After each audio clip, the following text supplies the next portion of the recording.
한 번은 제가 늘 가까이 지내는 사람과 함께 맥도날드를 간 적이 있습니다. 가서 줄을 서서 주문을 하려 하는데 제 앞에 몇 사람이 서 있는데 유니폼을 입고 있는 사람들이었습니다. 그 유니폼 뒤에, 등 뒤에 쓰여져 있는 글씨가 Five Guys였습니다. 여러분, Five Guys 혹시 아시는지 모르겠어요. Five Guys 하면은 미국 내 햄버거 가게 중에서 탑 10 중에서 탑 5 혹은 탑 2, 1 아주 유명한 햄버거 가게가 바로 Five Guys입니다. 근데 그 Five Guys 햄버거 가게에서 일하는 종업원처럼 보이는 사람들이 맥도날드에 와서 맥도날드 햄버거를 주문하는 것이었습니다. 그래서 참 처음에 굉장히 당황했습니다. 아니, 자기네 더 좋고 더 맛있는 햄버거가 있는데 왜 맥도날드까지 와서 햄버거를 주문하나. 그래서 그때 든 생각이, 이 사람들이 시장 조사하러 왔나 보다. 자기네 햄버거와 맥도날드 햄버거 좀 비교해 보기 위해서 왔나 보다. 이렇게 생각을 하다가 유심히 그 유니폼을 보니까 그 사람들이 거기에 서 있는 이유를 저는 알겠더라고요. 근데 옆에 있는 사람은 그것을 눈치채지 못했습니다. 그리고 제 옆구리를 찌르면서 말했습니다. 저 사람들 왜 여기 있냐고 물었습니다. 그래서 제가 이렇게 읽어줬습니다. Five Guys Transportation.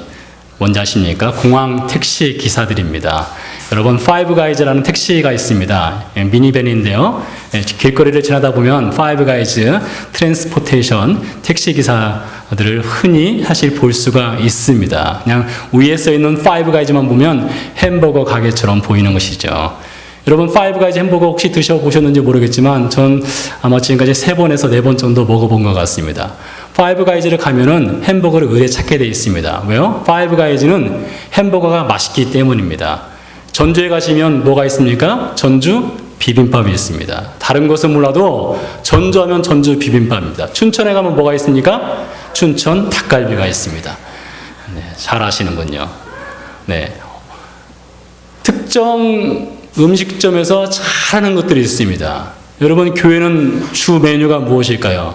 Five Guys는 햄버거가 주 메뉴입니다. 전주에 가면 전주 비빔밥이 주 메뉴입니다. 교회의 주 메뉴가 될 수 있는 것은 무엇일까요? 다른 것이 아닙니다. 십자가와 부활의 복음입니다. 교회는 십자가와 부활의 복음 위에 세워졌습니다. 이것 빼놓고 교회를 말할 수 없는 것입니다. 우리가 읽고 있는 사도행전의 중심 주제 역시 마찬가지로 십자가와 부활의 복음입니다. 그래서 제가 사도행 1장을 시작한 이래 올해 이번이 75번째를 맞이하는데 아마 주된 내용이 십자가와 부활의 내용이었을 것입니다. 여러분, 아마 귀에 따가울 정도로 십자가의 예수와 부활의 예수에 대해서 복음 메시지를 들었을 텐데 오늘도 마찬가지입니다.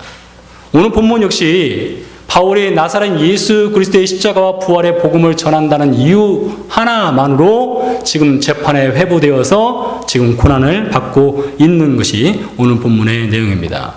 오늘 우리가 읽은 본문은 바울이 예루살렘에서 체포되어 가이사랴에 압송되어 갔습니다. 그리고 가이사랴에서 이제 유대인들 앞에 세워지고 재판을 받게 되는 장면의 일부를 오늘 우리가 읽었습니다. 예루살렘에서 가이사랴까지 간 이 시간은 대략 열흘 정도의 시간이 걸렸습니다. 즉 예루살렘에서 체포된 첫날부터 가이사랴에 도착을 해서 재판을 받기까지 열흘 정도의 시간이 흘렀습니다. 이 열흘 사이에 유대인들이 바울을 죽이려고 무던히 애를 썼습니다. 적어도 4번이나 바울을 죽이려고 시도했고 4번 다 실패하였습니다. 앞으로 살펴볼 사도행전 25장으로 넘어가면 유대인들이 이 열흘 상간에 4번 실패했으면 이제 멈출만도 한데 얼마나 집요하게 바울을 죽이려 했는지 사도행전 25장에 보니까 2년 뒤에도 2년이 더 지났음에도 불구하고 그때까지도 바울을 죽이려는 암살 계획을 세우는 장면이 사도행전 25장에 나오는 것을 볼 수가 있습니다. 왜 유대인들은 이처럼 바울을 죽이지 못해 안달이 났을까요? 그것도 하루 이틀도 아니고 한 달도 아니고 1년도 아니고 2년 이상이나 바울을 죽이려고 계속해서 시도하는 것이었을까요? 표면적인 이유가 오늘 본문 6절에 나와 있습니다. 6절 말씀 보니까 이렇게 기록되어 있습니다. 그가 또 성전을 더럽게 함으로 우리가 잡았사오니.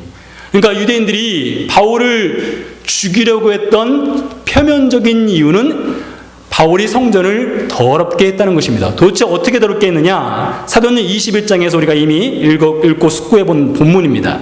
자, 예루살렘에 가면 예루살렘 성전이 있습니다. 성전은 넓은 마당 중앙에 있습니다. 그 넓은 마당은 4개의 구역으로 나누어져 있습니다. 제사장 구역, 그리고 유대인 남자들이 들어갈 수 있는 구역, 유대인 여자가 들어갈 수 있는 구역, 그리고 이방인이 접근할 수 있는 구역으로 나눠져 있습니다. 근데 이방인들이 접근할 수 있는 구역을 넘어서 유대인 구역으로 들어가게 되면 그가 로마 시민권자일지라도 즉결 처형을 당하게 됩니다. 이유인즉슨 이방인이 하나님의 거룩한 성전을 더럽혔다는 죄목이 해당되기 때문입니다. 그래서 사도행전 21장에 보면 유대인들이 바울을 모함할 때 바울이 그의 친구인 에베소 사람, 즉 이방인 드로비무라는 사람을 데리고 예루살렘 성전, 유대인들이만 접근할 수 있는, 들어갈 수 있는 그곳으로 드로비무를 데리고 들어왔다, 이렇게 거짓으로 바울을 모함해서 바울을 죽이려 하였습니다. 그것이 바울에게 뒤집어 쓰인 성전 모독죄였습니다. 그 성전 모독죄가 표면적인 이유였어요. 그것으로 인해서 바울을 열심히 죽이려고 하였습니다. 그러나 실제 이 표면적인 이유를 뚜껑을 열고 그 안을 들여다보면 실제적으로 유대인들이 바울을 죽이려고 했던 이유는 더 중대한 이유가 있었습니다. 유대인들이 바울을 죽이려 했던 실제적인 이유는 바울이 전하는 메시지 때문이었습니다. 여러분, 춘천에 가면 뭘 먹는다고요? 닭갈비 먹는 데 있습니다. 전제 가면 비빔밥을 먹는 데 있습니다. 교회는 무슨 반석의 교회가 세워져요? 십자가와 부활의 복음 위에 교회가 세워졌습니다. 즉 유대인들이 바울을 죽이려고 했던 근본적인 이유는 바울이 전하는 메시지, 즉 십자가와 부활의 복음 때문이었어요. 그것을 너무나 듣기 싫어했습니다. 그래서 바울을 죽이려 하였던 것입니다. 자, 그래서 바울이 재판자리에 섰을 때에 유대인들 앞에서 바울이 자신의 변증을 합니다. 24장 14절에 보니까 바울이 이렇게 말을 합니다. 바울이 말하기를, 바울은 나도 당신들이 섬기는 하나님, 당신의 조상 때부터 섬겨왔던 하나님, 그 하나님을 나도 섬기고 있습니다. 즉 바울의 하나님과 유대인의 하나님이 똑같은 하나님이라고 바울이 말하고 있습니다. 두 번째, 바울이 말하기를 나도 당신들이 읽고 믿는 성경을 나도 믿고 있습니다. 즉 유대인들은, 우리는 신구약 성경이 있지만 유대인들은 구약 성경만 믿습니다. 구약 성경만을 믿는데 당신들이 창세기부터 말라기까지 믿고 있는 율법과 선지자의 글을 나도 역시 믿고 따르는 사람입니다. 바울이 그렇게 증언을 했습니다. 세 번째, 바울이 말하기를 나도 당신들처럼 하나님을 향한 소망이 있는 사람입니다. 그 소망은 언젠가 의인과 악인이 부활해서 하나님 앞에 서고 상벌을 받는 심판을 받게 될 것이라는 유대인의 소망을 나도 갖고 있습니다. 바울이 그렇게 말했습니다. 마지막으로 바울이 이렇게 증거를 합니다. 말하기를 나도 당신들처럼 하나님과 사람 앞에 양심의 거리낌이 없는 그런 삶을 살아가고 있습니다. 자, 이렇게 볼 때 바울과 유대인들 사이에 전혀 다를 것이 없어요. 혹시 여러분 오늘 제 머리 스타일이 약간 달라지지 않았습니까? 어제 머리를 깎는데 제 아들내미가 이 옆머리를, 사실 제가 약간 비스듬하게 깎는데 옆머리를 좀 깎아달라고 했더니 이렇게 직각으로 90도로 올려버렸어요. 그래서 제가 속으로 큰일 났다, 내 머리 스타일이 좀 달라지겠구나 했는데, 제 머리만 그렇게 깎은 것이 아니라 자기 머리도 늘 깎는 대로 이렇게 직각으로 깎았더라고요.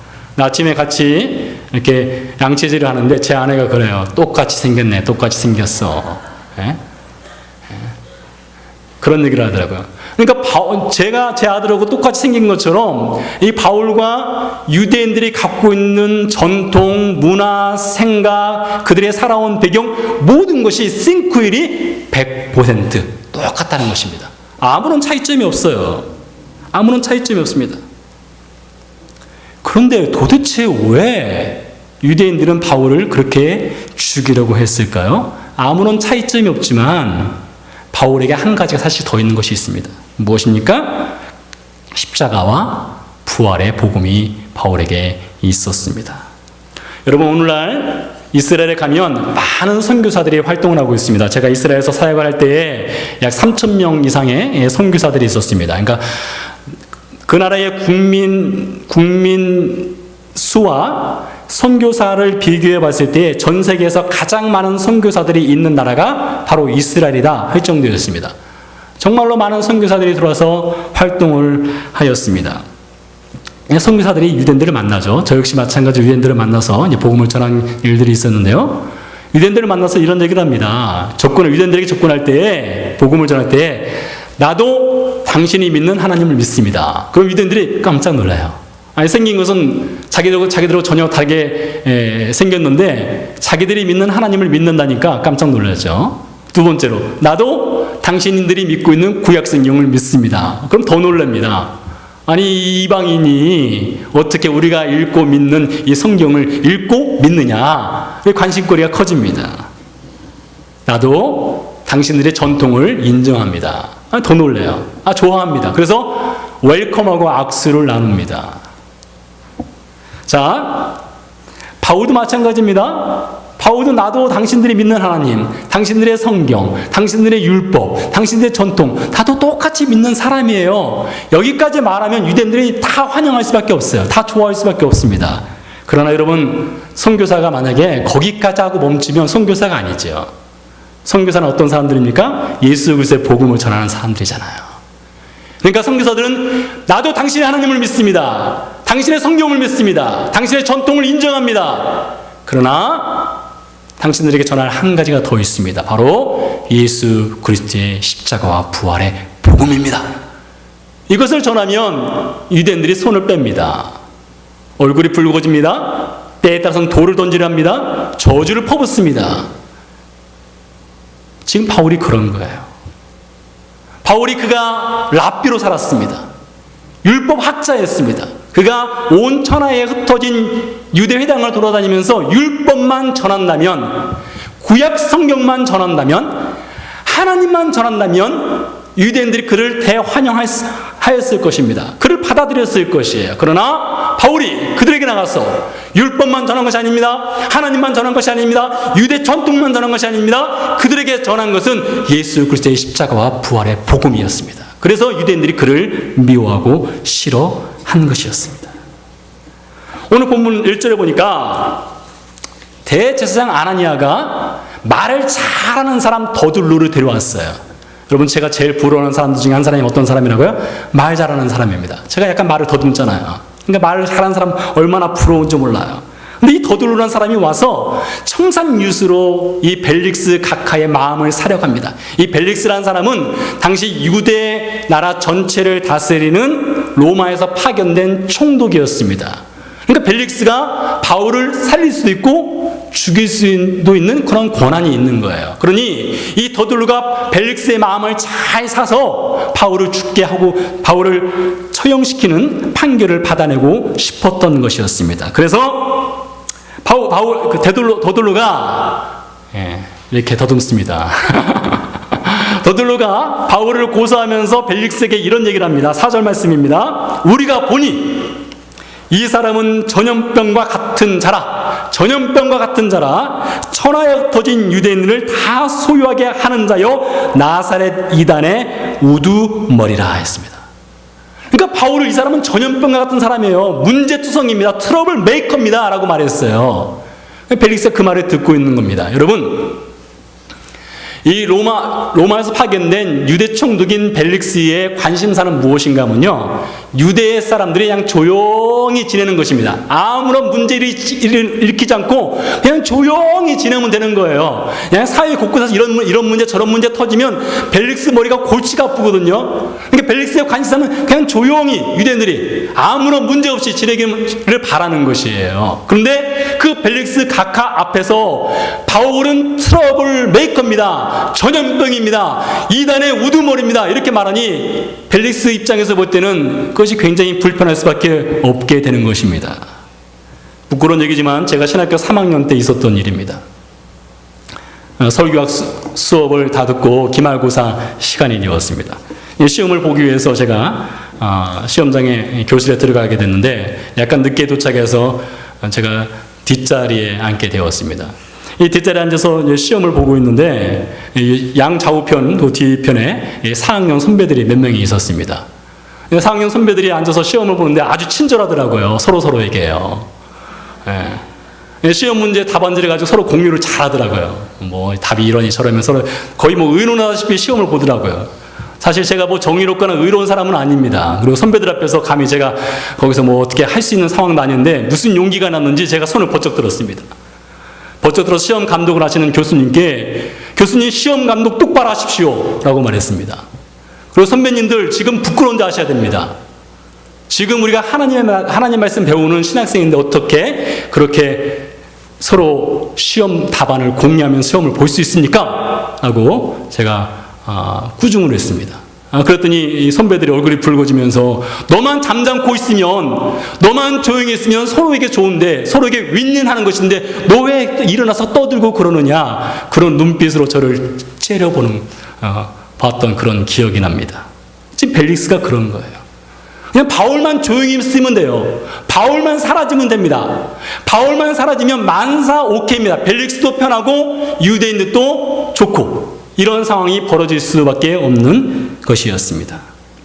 근데 더둘로가 한 말 중에 그냥 바울만 없애기 위해서, 바울만 처형시키기 위해서 한 말이 아니에요. 잘 보면 더둘로가 이렇게 말합니다. 이 사람은 나사렛 이단의 우두머리다. 여러분, 나사렛 이단의 우두머리란 말은 무슨 말입니까? 머리라고 했으니까 그 사람 밑에 졸개들이 있다는 거예요. 또 다른 사람들이 있다는 겁니다. 즉 더둘로나 유대인들은 바울만 죽여서는 안 된다는 것입니다.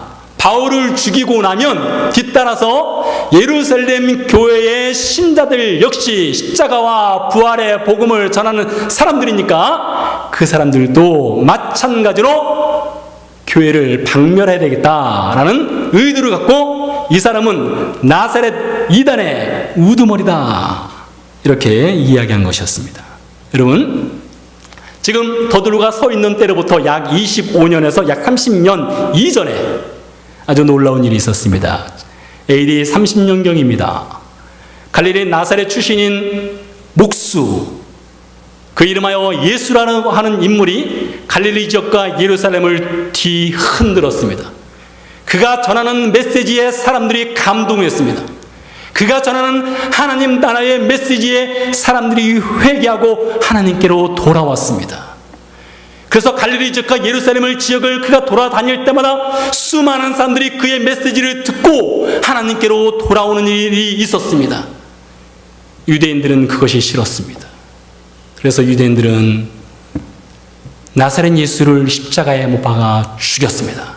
그가 처형되고 나면 그를 따르던 추종자들 역시 안개처럼 사라질 것이라 생각했습니다. 그러나 25년 이상 지났지만 나사렛 예수 그리스도는 십자가에 못 박아 죽었지만 그가 전했던 복음 메시지 하나님 나라는 여전히 유대 땅을 뒤흔들고 있었습니다. 최초로 세워진 예루살렘 교회는 여전히 십자가와 부활의 복음을 전하고 있었고, 많은 사람들이 십자가와 부활의 복음 앞에 나와서 그들의 인생이 바뀌었고 하나님께 그들의 인생을 헌신하는 일들이 벌어지고 있었습니다. 유대인들이 바울을 죽게 하고 바울과 더불어서 예루살렘 교회를 없애면은 그들이 원하는 목적을 달성할 수 있으리라 생각을 했습니다. 자, 왜 유대인들은 이처럼 나사렛 예수를 싫어했을까? 제가 지난번에 여러 번에 걸쳐서 그 이유를 말씀드렸는데 한 번만 더 한 가지 이유만 말씀드리겠습니다. 유대인들이 나사렛 예수 그리스도를 싫어하는 이유, 그것은 신명기 21장 23절 때문에 그렇습니다. 신명기 21장 23절 말씀에 보면 나무에 달려 죽은 자는 하나님께 저주를 받았다, 이런 표현이 있습니다. 예수님께서 죽으실 때 목베임 당해 죽지 않았습니다. 수장되어서 죽지 않았습니다. 예수님께서 어떻게 죽으셨습니까? 십자가에, 즉 나무에 달려 죽었습니다. 그러니 유대인들 입장에서 볼 때는 나사렛 예수는 십자가에 못 박아 죽었으니 그는 하나님의 저주를 받았다. 성경의 근거에서 그들은 그렇게 생각했습니다. 100% 맞습니다. 나사렛 예수는 십자가에 못 박아 죽음으로써 그는 하나님의 저주를 받았습니다. 누구를 위한 저주냐? 그 자신이 죄를 지어서 저주를 받은 것이 아닙니다. 그 자신이 죄를 지었기 때문에 나무에 달려 죽은 것이 아닙니다. 나사렛 예수가 십자가에 못 박아 죽게 된 것은 대신 죽은 것입니다. 죄를 지은 인생을 대신해서 대신 저주를 받은 것이었습니다. 이것은 하나님의 놀라운 섭리이며 은혜입니다. 여러분, 이 자리에 있는 저와 여러분뿐만 아니라 온 인류 그 누구도 죄의 사슬에서 스스로 벗어날 수 있는 인생은 아무도 없습니다. 그래서 로마서 6장 23절은 이렇게 증언합니다. 죄의 싹은 사망이요 하나님의 은사는 그리스도 예수 우리 주 안에 있는 영생이니라. 죄의 결과는 영원한 죽음입니다. 그러나 하나님께서 나사렛 예수 그리스도의 십자가 사건을 통해서 주시는 것은 영원한 영생이라고 성경이 우리에게 증언하고 있습니다. 그래서 하나님께서 주시는 그 영원한 생명이 되시는 예수 그리스도를 만나고 믿은 사람들은 나가서 그것을 전할 수밖에 없는 거예요. 바울이 그것을 경험했습니다. 그는 죄로 죽을 수밖에 없는 인생이었습니다. 그랬던 바울이 예수 그리스도를 만나고 영원한 생명을 얻게 되자 나가서 전한 것이 십자가와 부활의 예수 그리스도였다는 것입니다. 여러분, 오늘날 교회에는 얼마나 아름다운 전통이 있는지 모릅니다. 세상에서 볼 수 없거나 세상이 부족한 전통이 있습니다. 저는 사실 지난주에 같이 우리 허기소 목사님 가족 위로 예배를 드리면서 그것을 준비하는 과정과 준비하고 같이 섬기고 봉사하는 우리 교회 교인들을 보면서 정말 마음이 울컥했습니다. 얼마나 열심히 섬기는지, 정말로 하루 종일 바쁘게 사시는 분들이지만 그 쉴 수 있는 그 황금의 시간을 서로 섬기기 위해서, 서로 나누고 서로 위로하고 서로 사랑하기 위해서 그 내어드리는 그것의 모습을 보면서 참으로 감사했습니다. 서로 사랑합니다. 서로 나눕니다. 누가 아프면 함께 눈물을 흘리고 아픔을 공유합니다. 누가 기뻐하면 함께 기뻐합니다. 이것은 참 우리 교회뿐만 아니라 교회가 갖고 있는 아름다운 전통입니다. 그러나 동시에 오늘날 교회가 잃어가고 있는 한 가지가 있습니다. 오늘날 교회가 잃어가고 있는 그 한 가지는 바울과 그 당시의 동역자들 예루살렘 교회가 목숨 걸고 전했던 나사렛 예수 그리스도의 십자가와 부활의 복음입니다. 나사렛 예수가 없어도 교회는 충분히 행복할 수 있습니다. 나사렛 예수가 없어도 교회는 충분히 사랑할 수가 있습니다. 나사렛 예수가 없어도 교회는 충분히 서로 섬길 수가 있습니다. 나사렛 예수가 없어도 교회는 충분히 서로 함께 울고 함께 기뻐할 수 있고 함께 나눌 수가 있습니다. 그러나 나사렛 예수가 없는 그 기쁨, 슬픔, 공유, 섬김, 사랑은 의미가 없습니다. 오늘날 사단이 교회를 무너뜨리기 위해서 쓰는 최고의 전략은 나사렛 예수가 없는 섬김입니다. 나사렛 예수가 없는 사랑입니다. 나사렛 예수가 없는 봉사입니다. 나사렛 예수가 없는 헌신입니다. 사단은 교회 교인들이 모여서 기도하는 것 별로 신경 쓰지 않습니다. 저와 여러분들이 교회에 모여서 열심히 기도할 수 있습니다. 그러나 그 기도의 목적이 나사렛 예수가 빠진 우리의 일상생활에서 일어나는 잡다한 일들을 위한 기도라든가, 우리의 영광을 위해서 하는 기도라든가, 나의 육신의 즐거움을 위한 기도라면 사단은 그것을 신경 쓰지 않습니다. 사단은 말합니다. 더 많이 사랑해라, 더 많이 섬겨라, 더 많이 기도해라. 사단이 우리에게 줄 수만 있다면 우리가 원하는 것 100개 중에서 99개도 우리에게 줄 수 있습니다. 그러나 사단이 경계하는 것 한 가지가 있습니다. 바로 나사렛 예수입니다. 그 나사렛 예수만 빼진다면 모든 것을 하더라도 사단은 신경 쓰지 않습니다. 그래서 It's okay. You take everything except Jesus Christ. 다 허용할 수 있습니다. 다 가져라. 그러나 나사렛 예수만 빼놔라. 이것이 사단이 오늘날 교회에게 주는 전략입니다. 먹이입니다. 유대인들이 바울을 그렇게 죽이려 했던 이유가 무엇입니까? 바울이 율법만 전한다면, 바울이 성경만 전한다면, 바울이 선지자의 글만 전한다면, 바울이 하나님만 전한다면 바울을 죽일 이유가 전혀 없는 것입니다. 바울을 죽이려 했던 이유는 그가 십자가를 전하기 때문입니다. 바울을 죽이려 했던 이유는 그가 부활을 전하기 때문입니다. 그런 유대인들 앞에서 바울은 오랜 세월 동안 잠자고 있었던 사단을 깨웠습니다. 사단을 깨웠어요. 사단이 바울 때문에 벌컥하고 일어났습니다. 왜요? 그가 전해서는 안 되는 메시지, 나사렛 예수 그리스도의 십자가와 부활의 복음을 전했기 때문입니다. 여러분, 오늘날 우리가 살아가고 있는 이 세상을 보십시오. 도덕을 추구합니다. 윤리를 추구합니다. 지식을 추구합니다. 고상함을 추구합니다. 고귀합니다. 존귀합니다. 편리합니다. 지혜롭습니다. 인생의 행복이 있습니다. 즐겁게 살아갑니다. 세상 사람들의 관심사가 다 그렇습니다. 그것을 위해서 자신의 모든 것을 바쳐 헌신합니다. 그것을 보며 사단은 잠을 잡니다. 왜요? 손볼 곳이 없기 때문이죠. 어차피 그들은 죄액 쌌은 사망이라는 성경 말씀대로 어차피 자기 수하로 들어올 사람들이기 때문입니다. 그렇게 잠자고 있던 사단을 바울이 나사렛 예수라는 이름으로 깨웠습니다. 오늘 우리 교회 역시 나사렛 예수의 이름으로 잠자고 있는 사단을 깨워야 됩니다.